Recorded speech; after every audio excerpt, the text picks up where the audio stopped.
नमस्कार शेतकरी मित्रांनो, मी प्रताप पाटील. आज पुन्हा एकदा एक नवीन टॉपिक घेऊन, एक विषय घेऊन तुमच्या समोर येतोय. आजचा विषय जो आहे तो आहे बॅक्टेरिया. बॅक्टेरियावरती आपल्याला बोलायचं आहे. हा विषय स्टार्ट करण्याआधी जर अजूनसुद्धा काही शेतकऱ्यांनी किंवा जर आपल्या ह्या ॲग्रीज्ञान चॅनलला जर कोणी सबस्क्राईब केलं नसेल तर please I humble request you की प्लीज तुम्ही हे चॅनल सबस्क्राईब करा. ॲग्रिकल्चरमधले किंवा ॲग्रिकल्चर सेक्टरमधले नवनवीन व्हिडिओ घेऊन तुमच्यासमोर आपण येणार आहोत. अतिशय डीपमध्ये टेक्निकल असे हे व्हिडिओज असतील, तुमच्या ज्ञानामध्ये भर घालणारे. त्या सिच्युएशनला किंवा एखादा प्रॉब्लेम आला असेल त्या क्रॉपमध्ये, डिसीज असतील, पेस्ट असतील किंवा प्लांट फिजिओलॉजी असेल, वॉटर मॅनेजमेंट असतील, फर्टिगेशन मॅनेजमेंट कसं करायचं, ओके, या सर्व गोष्टीवरती येणाऱ्या काळामध्ये आपण प्रत्येक क्रॉप वाईज बोलणार आहोत. सो जर कोणी हे चॅनल सबस्क्राईब केलं नसेल तर प्लीज सबस्क्राईब करून घ्या. जसं मी बोललो की आजचा विषय जो आहे तो बॅक्टेरियावरती आपण बोलणार आहोत.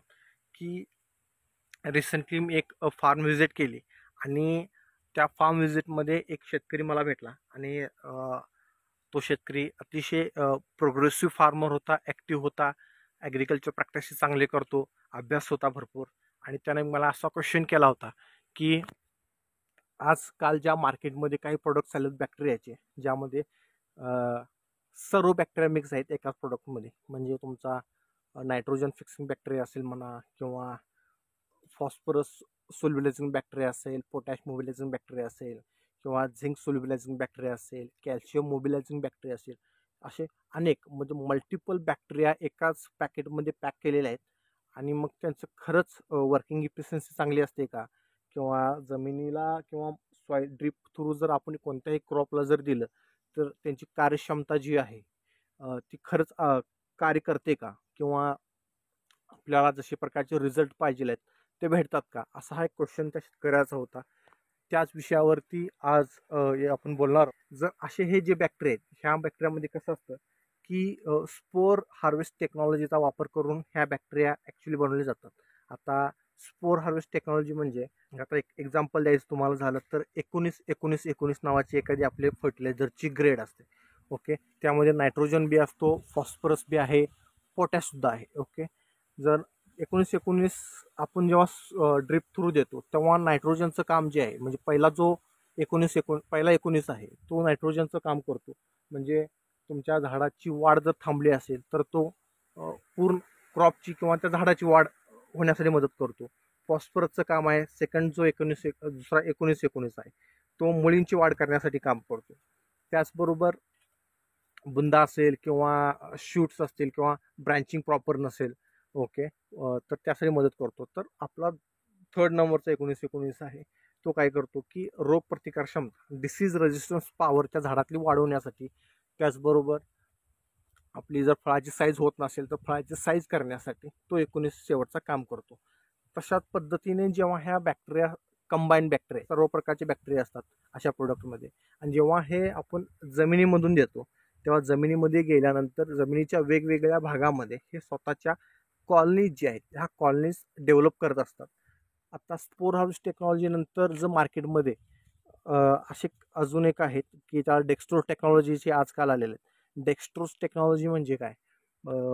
डेक्स्ट्रोज म्हणजे it is a kind of simple sugar derived from corn किंवा व्हीट, किंवा गव्हामधला असेल किंवा मक्यामधला एक सिम्पल फॉर्मचा शुगर असतो, कार्बोहायड्रेट्स म्हणतो त्याला, मराठीमध्ये कार्बोदके म्हटलं जातं. तो बाहेर काढून तो ह्या बॅक्टेरियांचा कॅरियर बेस म्हणून वापरला जातो. ओके, आणि supplying the sugar to the bacteria and bacteria feed that, म्हणजे ते जेव्हा बॅक्टेरियांना तो शुगर भेटतो, ओके, आणि त्यांचं प्रायमरी लेवलचं जे फीड आहे हे शुगर आहे, ते भेटल्यानंतर to break the dormancy and get active in the soil, म्हणजे सुप्त अवस्थेमध्ये असणारे बॅक्टेरिया ते ॲक्टिव्ह होतात. त्यांना जे शुगर भेटल्यामुळे त्यांचं जे प्रायमरी फीड आहे आणि ते ॲक्टिव्ह सॉईलमध्ये ॲक्टिव्ह होतात. अशा पद्धतीने ही डेक्स्ट्रोज टेक्नॉलॉजी आहे.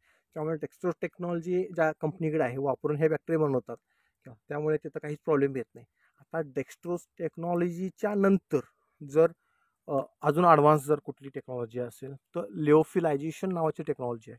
खूप रेअर एका दुसऱ्या कंपनीकडे असेल सध्या. ओके, अशा टेक्नॉलॉजीचा वापर करून जर ज्या कंपन्या हे असे प्रोडक्ट्स बनवतात डेफिनेटली काम करतात, काही प्रॉब्लेम नाही आहे यामध्ये.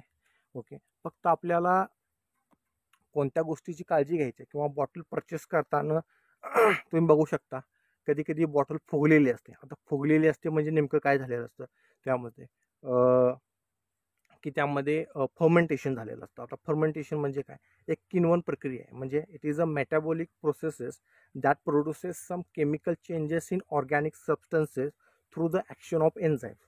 म्हणजे काही संजीवकी असतात, एन्झाईम्स असतात, यांच्या कार्यातून काही रासायनिक घटकांची निर्मिती होते सेंद्रिय पदार्थामध्ये.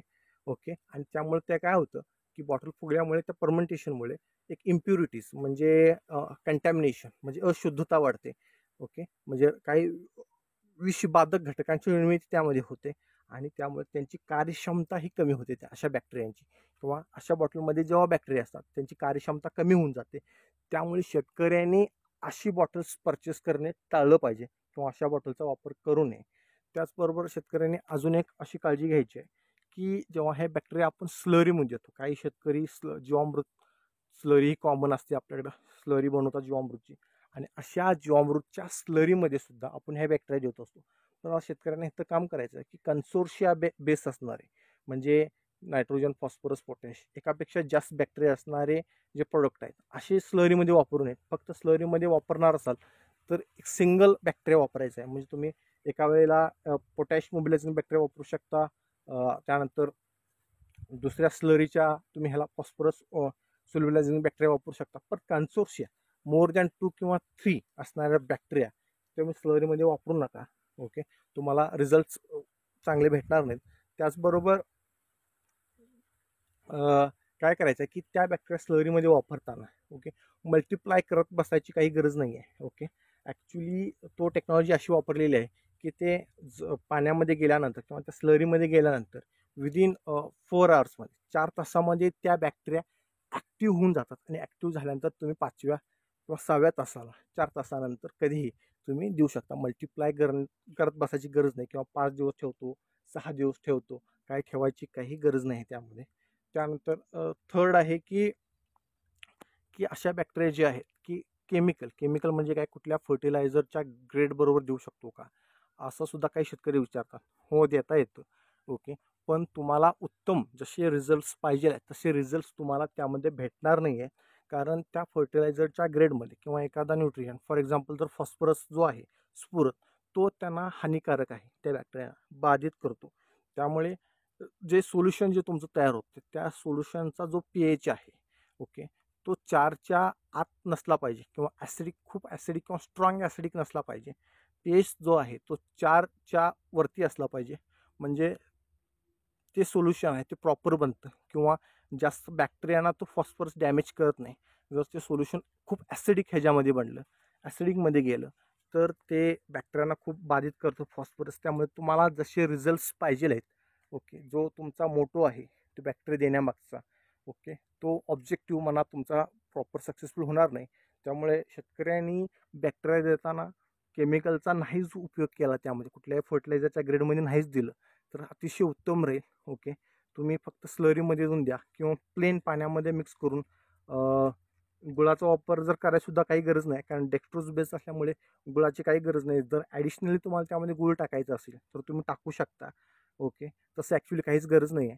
आणि 4 तासामध्ये तुम्ही ॲक्टिव्ह होता ते, आणि ॲक्टिव्ह झाल्यानंतर तुम्ही शेतकरी मित्रांनो त्या बॅक्टेरिया तुमच्या जमिनीला, तुमच्या सॉईलला, तुमच्या कोणत्याही क्रॉपला तुम्ही ते देऊ शकता. अजून एक काळजी घ्यायची आहे ह्यामध्ये की देताना जमिनीमध्ये प्रॉपर मॉइश्चर असले पाहिजे. ओके, ओलावा जो आहे सफिशियंट ओलावा तुमच्या जमिनीमध्ये त्या टायमिंगला असला पाहिजे, म्हणजे तुम्हाला त्या बॅक्टेरियाचे चांगल्या पद्धतीने कार्य करतील. अशा पद्धतीनं तुम्ही त्या बॅक्टेरियांचा वापर तुमच्या क्रॉपमध्ये, कोणत्याही क्रॉपमध्ये करू शकता.